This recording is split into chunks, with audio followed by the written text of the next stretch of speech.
এবছর ৮০তম স্বাধীনতা দিবস। আমাদের ছোটোবেলা থেকেই স্বাধীনতা দিবস বলতে একটা আলাদা অনুভূতি তৈরি হতো। সবার হতো কি না জানি না, অন্তত আমার হতো। মানে এই কারার এই লৌহ কপাট থেকে শুরু করে উঠো গো ভারত লক্ষ্মী, কত যে দেশাত্মবোধক গান আমাদের মনে নিজে থেকেই ভেসে ওঠে এই দিনটায়, সেটা আমরা সবাই কম বেশি জানি। এবং আমার ধারণা, এত বেশি দেশাত্মবোধক গান বাংলাতে যা তৈরি হয়েছে, পৃথিবীর অন্য কোনো দেশের স্বাধীনতা সংগ্রামকে কেন্দ্র করে এত গান, এত লেখা, এত শিল্প সংস্কৃতির বিভিন্ন ক্ষেত্রে যে মানসিকতা, সেটা তৈরি হয়েছে কিনা আমার জানা নেই।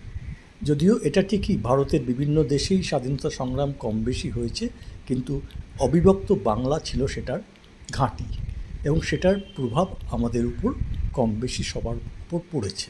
কিন্তু যুগান্তরের সাথে সাথে এই স্বাধীনতা দিবসের তাৎপর্য বা গুরুত্বটা একটু অনেকের মনেই ফিকে হয়ে গিয়েছে।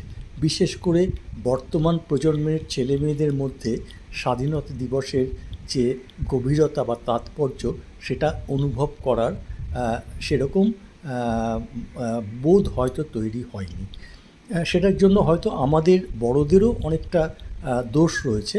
আমরা পারিনি ছোটদের স্বাধীনতা সংগ্রাম বা সংগ্রামীদের ব্যাপারে যথেষ্ট আগ্রহী করতে।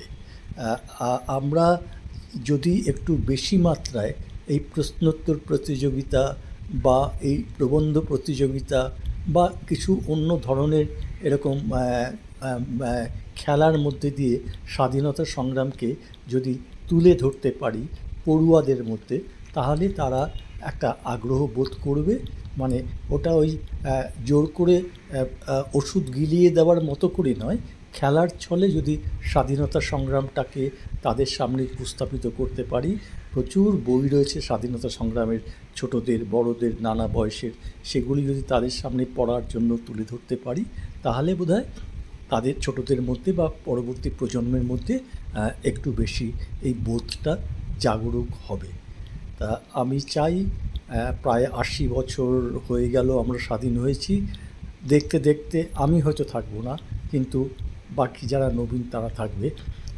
ভারতের স্বাধীনতার ১০০ বছর তারা হয়তো দেখবে। সবাই ভালো থাকুন, ভালোভাবে অনুভব করুন ভারতের ৮০তম স্বাধীনতা দিবসকে।